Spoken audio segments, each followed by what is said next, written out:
turn tragedies into your own triumphant life story? If so, this podcast is for you.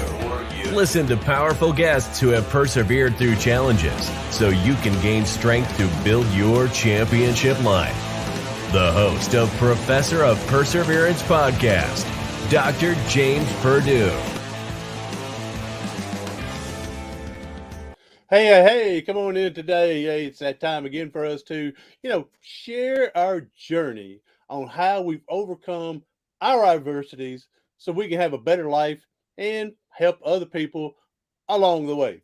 Today, our guest, she's going to share how she overcome her shyness, improved her self-esteem issues, and on top of all that, she was fighting chronic fatigue syndrome, and today she's more happier and energetic than ever before, and so she's here to help you, help me, help all of us. And welcome to the show, Fiona Cutts. Hi, it's great to be here. Thank you for inviting me. Thank you for being here. This is going to be good.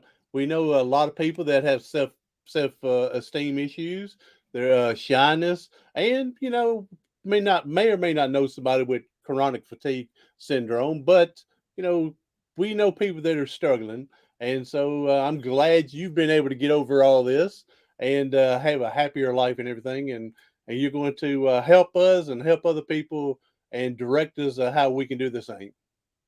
Sure. Yes. All right, Fiona, take off. This is your platform. I'm just here to have a good time.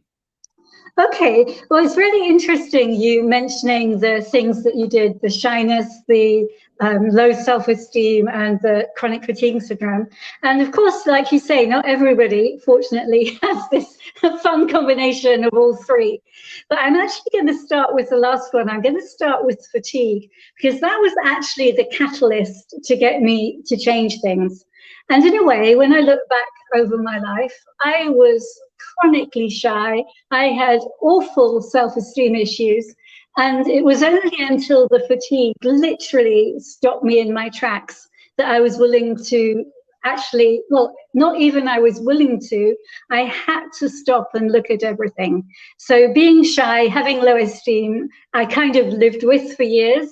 And with the chronic fatigue syndrome, it literally felt that from one day to the next, I woke up and I'd been sort of healthy, and I'm not going to lie and say happy, but I'd been healthy and energetic.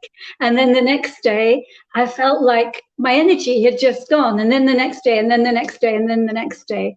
And at a certain point, after 2, 3, 4 weeks, I went to the doctor and they just said, yes, it's chronic fatigue syndrome.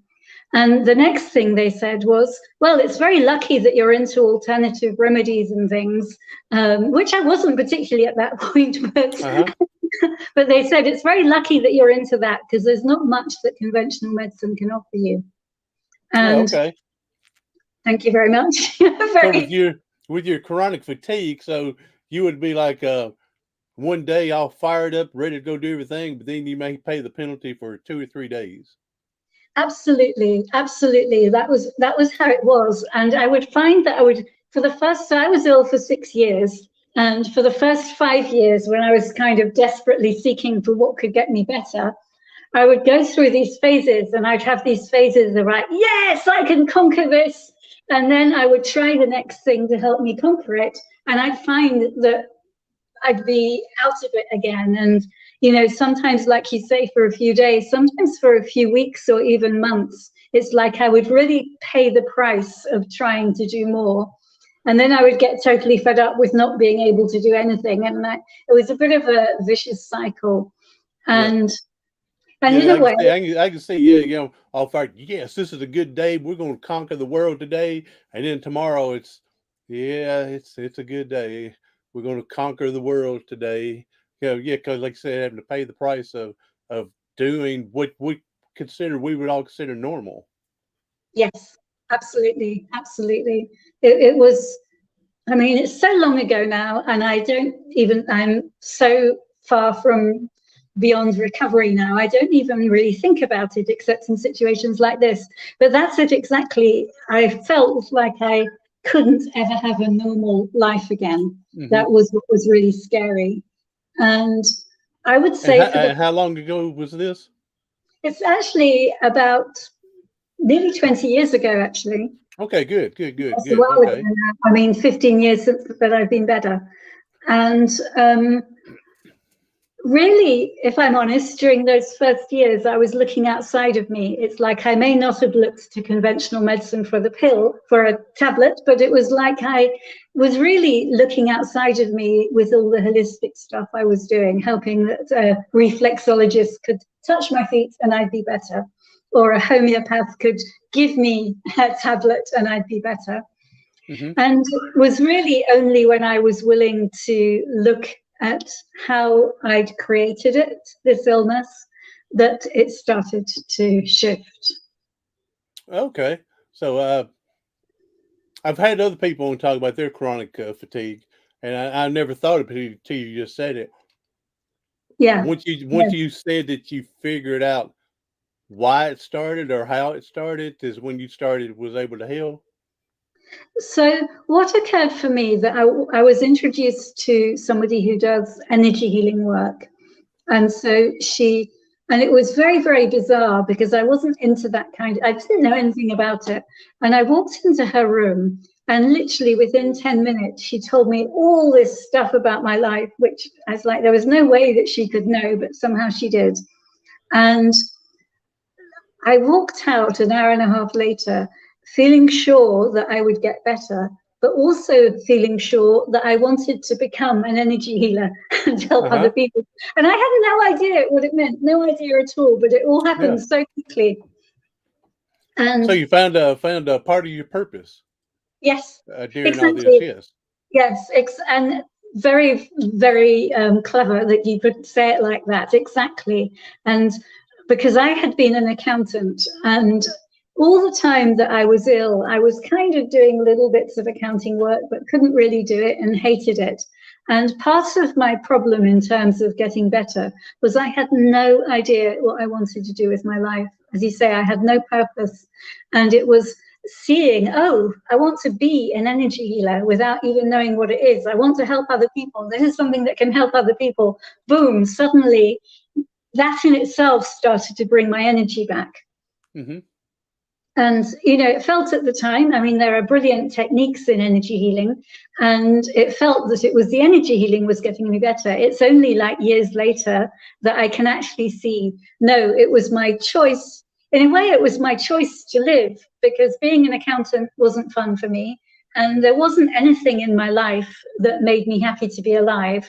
And becoming an energy healer and in time access consciousness facilitator, which is what I do now, I just love it. It gives me a massive reason for wanting to be alive. And that I see now is what created the turning point and allowed me to heal.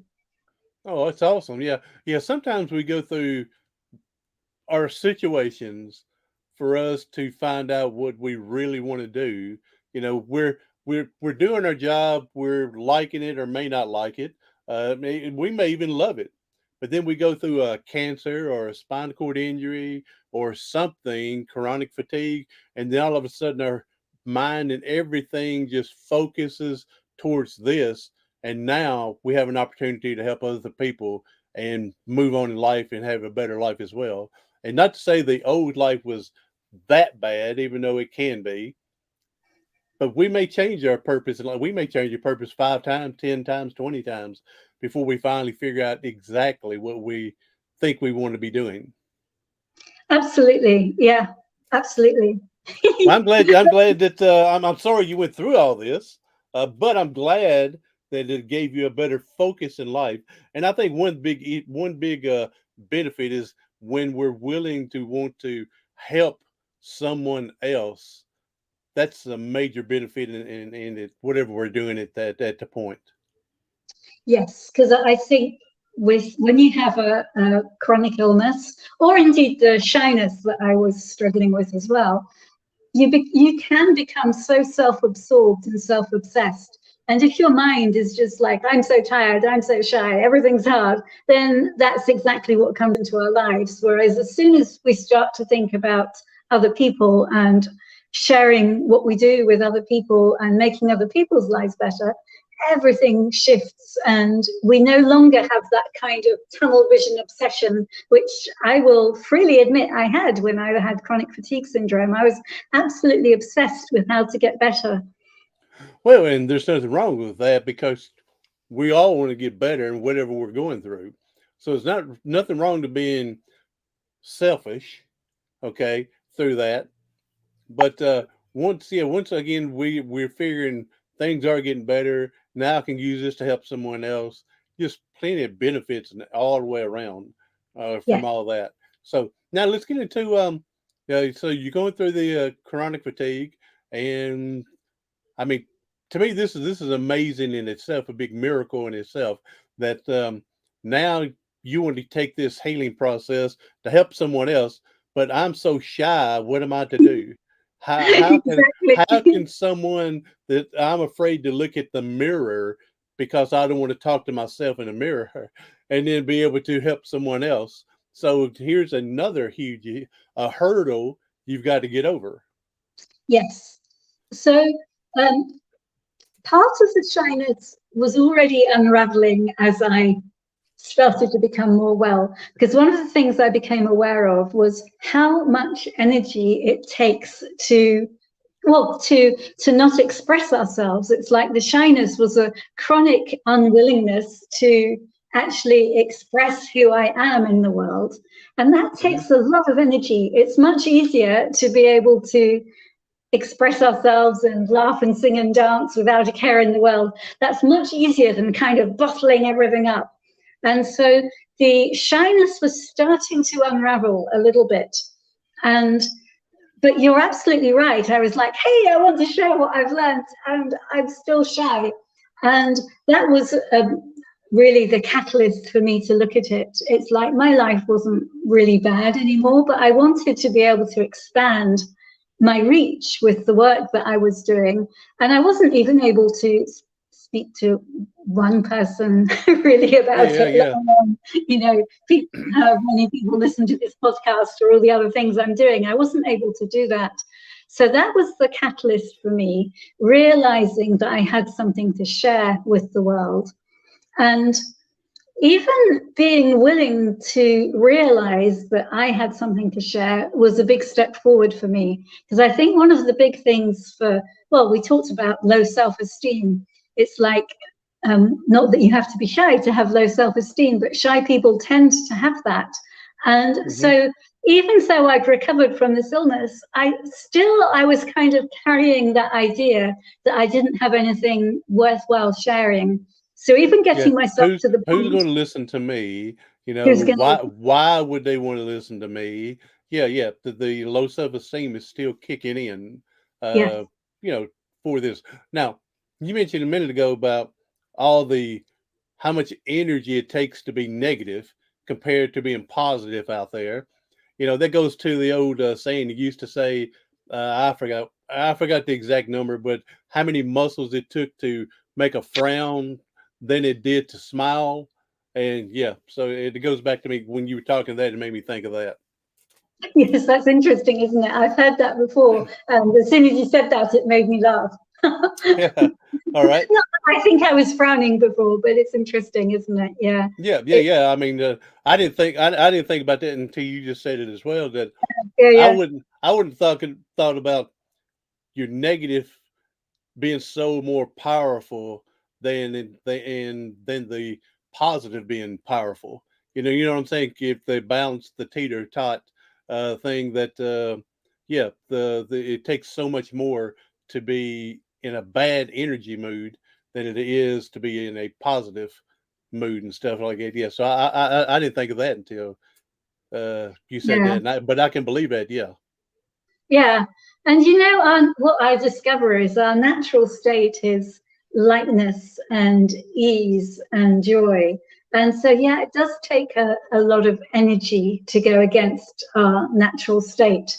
Even though when you look at the planet at the moment, it may not appear like that. But that's what I believe anyway, finally now. There you go. All right, so now you're ready to uncork the genie and let the shyness get out of here. And so let's go from there now. Yes, yeah. So, and I was thinking, what can I share that will help people if there are people who are shy? What would I say? So, first thing to actually say is that it tends to be that we have the point of view that shyness is just some kind of affliction or something that's inherited, something that we can't change.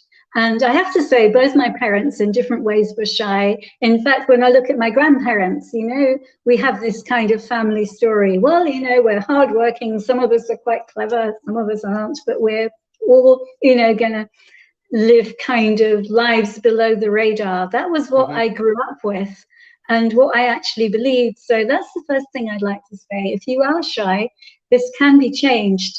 And I see some other people out there who coach around this, who give kind of coping mechanisms. And it's almost like the underlying point of view there is, look, yeah, you're shy, but we'll find ways for you to hide it, or we'll find ways for you to cope with it. And what I'd like to say is, no, it's possible. If you would like to release the shyness, it's actually possible to go beyond it entirely. And again, I won't lie to you, there are some things that still bring up that kind of, in my world, but I'm aware that I can change that I don't have to go into the shyness and the smallness. And so that's the first thing I'd like to say. Actually, you can change it. Yeah. And I still think it would be beneficial if every now and again you stay under the radar. That way, it's not as stressful in life, and you don't have to worry about other people comparing you or whatever. And there's nothing wrong with going back into that. Just going back forever may be the problem. But to go back in for a little day and a half vacation from the world, I don't see anything wrong with that. I love that you say that, and it makes me laugh the way you say it. Absolutely. There's nothing wrong with being below the radar, and there's nothing wrong. It's like one of the other discussions that we have is around extrovert and introvert. And it isn't like I was an introvert and have become an extrovert. It's not that at all. It's like now I have an ease, say, on a platform like this or on a stage or in my life talking to people. I can have ease with it. But I wouldn't say at all that I was introvert and now I'm extrovert. It's like, for me, having that time alone is incredibly important. That time where I can just be without any pressure, without having to show up on things. And I think that that's really important for a lot of us, to have that space for ourselves. So just because we learn to be okay in the spotlight, if you like, doesn't mean that we have to live our lives in that way. Yeah, a friend of mine, she said her granddad used to say, it's okay to visit Peteyville, feel sorry for yourself. He said, it's okay to go back because there's a lot to learn when you go back and look, because now you can see how far you've come in life. You can see what you've overcome. You can see how strong you've been through certain things. So, but she said that her dad would say, it's okay to visit Peteyville, but it's unacceptable to move in. So, I love that. yeah. So same thing here. It's perfectly acceptable to go back and be your shyness for a while. Again, takes pressure off. Let everything get calm around you that may have been getting out of control. And then once you feel at ease, bam, pop back into the rat race and do what you can. Well, it's really interesting that you talk about this, because when I first started to really come out of shyness, if ever anything triggered me into shyness, I would feel so bad and wrong and actually, above all, stupid, because I was like, hey, I'm Fiona and I've cured shyness. Oh, no, I haven't. And I love that you say that, because one of the things that will hold us back isn't so much the going into shyness, it's the judgment of me for going into shyness. And I had a brilliant mentor at the time who helped me to see that I was judging shyness and helped me to really let go of that. And I've had times now that I'm teaching around shyness and having your voice in the world, I've had times where I've been publicly like really shy and slightly stupid on camera. And I've been like, you know what?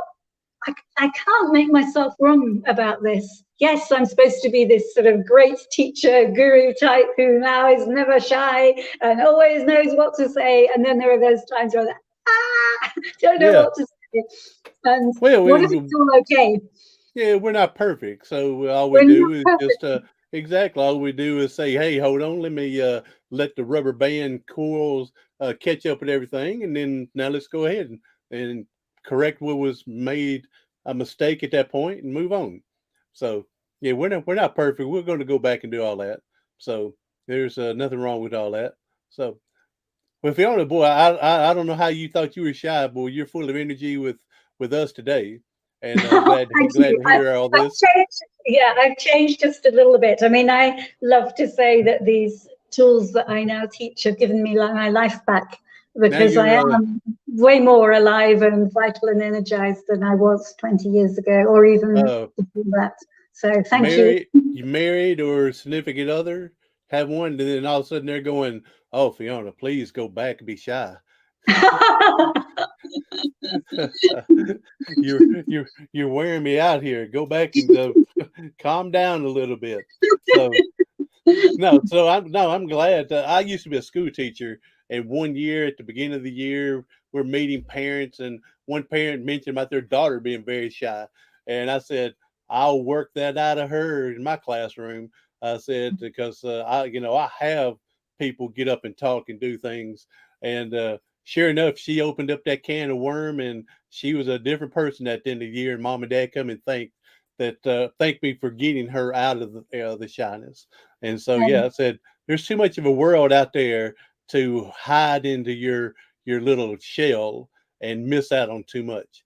And yeah, so I'm glad you have found your way as well, and helping tons of people out there. Now, if there's a one or two advice that maybe you can give people to help them get over some of their shyness, what would you give them? What would you tell them? Yeah, I would ask people to reflect on where they have helped people, where they have been a contribution to people. And if you're listening to this and you go to that space of, I don't think I have, which I totally understand. There are times when I would be like, oh, I'm not sure if I have. And just be really, really honest with yourself. Is there even one person on the planet who you have inspired, who you've been a contribution to, who you've given a hug to? And my guess is that you'll have at least one and probably a load more. And just being aware of that, it's like, oh, me being here on this planet has contributed to other people. I'm valuable here. I have something that's worthwhile.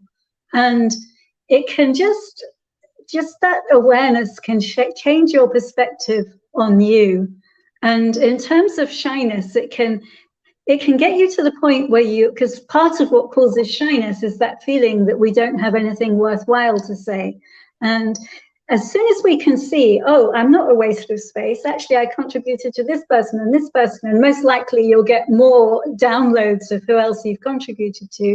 Like, oh, maybe I do have something that's worth sharing. Maybe who I actually am being is something that's actually valuable on the planet.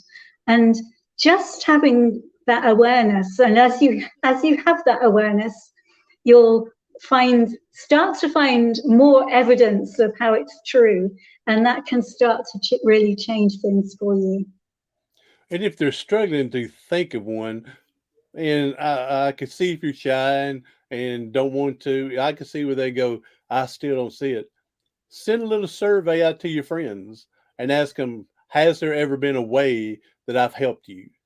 And then don't have to be a survey, write it out, everything. Talk to them personally, something, and you'll find out that you're more valuable than you think.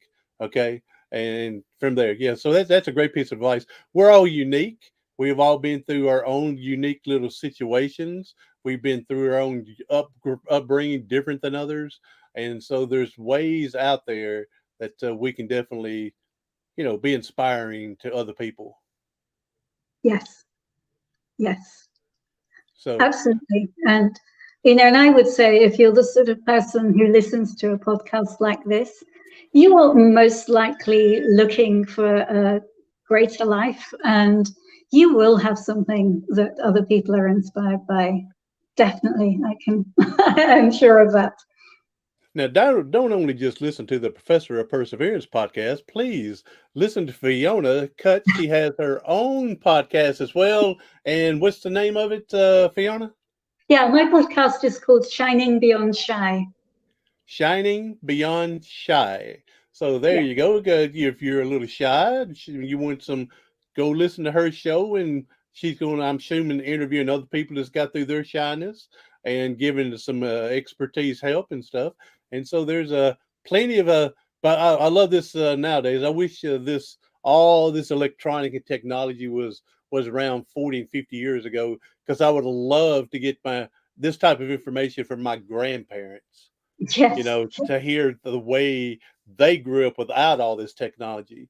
And I wish I'd at least, if nothing else, the old cassette tape would have talked to them and recorded back then.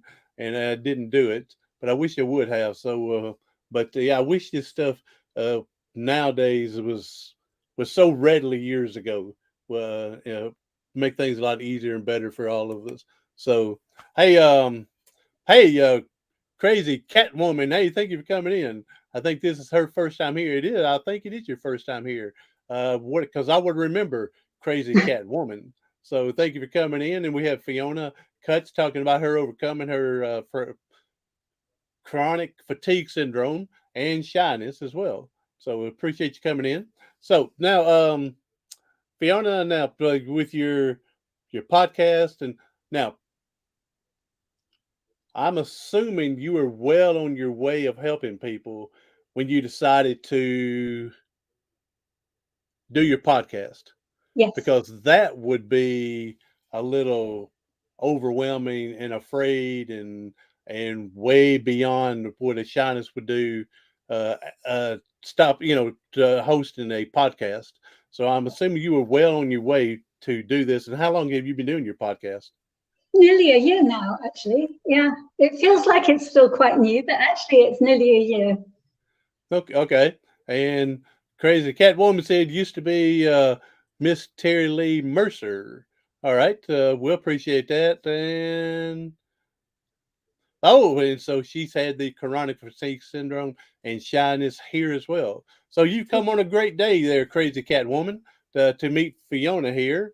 And she's going to give us in just a few minutes some of her social media and website that maybe you can go learn from her some information and maybe contact with her. So, Yeah, all sure. right. All right. So yeah, this is again. I wish this technology was years ago in the makings for this. All this again. I would just love to. I think. Let me go back to this. Have you written a book over your going over all this shyness and overcoming your chronic fatigue syndrome? Have you wrote a book, or you got one in the makings? If not, I would advise you to get one in the making. Yes, I haven't written a book, and I definitely have it in my head, and some of it already actually, I was going to say on computer, on paper, I've got it on computer, so it's coming. It'll come in time when it's time. So don't Mm, feel like you have to push it to get overwhelmed or anything. My first book I put out was how I got in a wheelchair and overcome it, and it took me 12 years to finally write it. I would yeah, write a one page and then may not touch it for 6 months, or yeah, write a page and a half and not touch it for another 2 months. And I tell people, I said it was just a miracle in itself that how we upgrade our new computers. And said it's just a miracle in itself I didn't lose my manuscript, because I know if I would have lost it, I would have never gone back and do it all over again.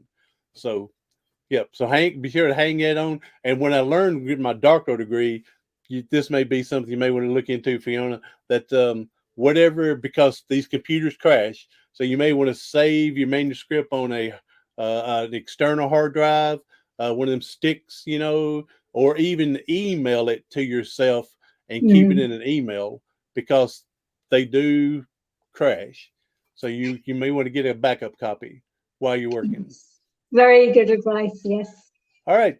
Well, Fiona, appreciate you coming in, and boy, you're full of energy and ball of energy for me, and I'm glad that you're out there helping other people. Go ahead and give us your website and other social media, in case Yes. Crazy Cat Woman wants to come find you and anybody else in the future.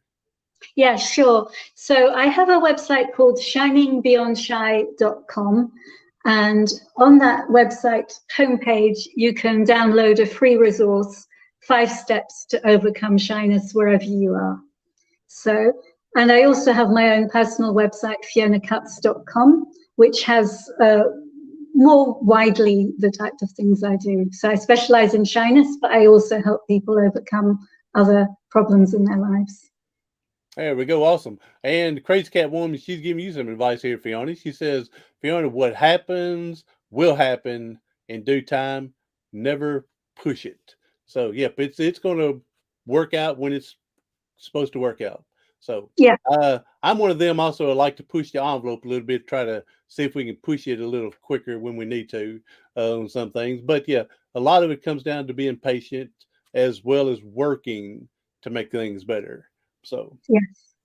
All right, Fiona, Crazy Cat lady, woman, thank you for coming in. Fiona, thank you for sharing your valuable time and everything. Now, we know that there's people hurting and struggling today, Fiona. If you can leave us with a positive message to help them get through today, that would be a blessing. Yes. What would I like to share? So, one of the tools that I use from the work that I do, Access Consciousness, is a very, very simple question. And you can use it if you're having a really difficult day or if you're having an amazing day. And it's so simple. You just ask, how does it get better than this? Really simple. And when the universe hears you, oh, there's Fiona. And we thought she was all depressed, but now she's asking for it to get better. Something will come along that makes your day better. And if you're already having a great day, it can still get better. So that's a question that I love to use all the time.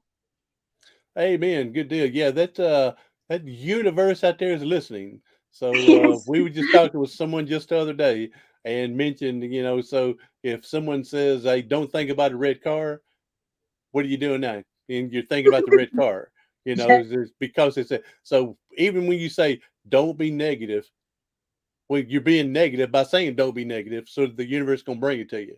So yeah, try to stay focused, positive, be straight and narrow, and eventually the universe is going to wake up and bring it to you. So yeah, all wake right, up, universe. that's right.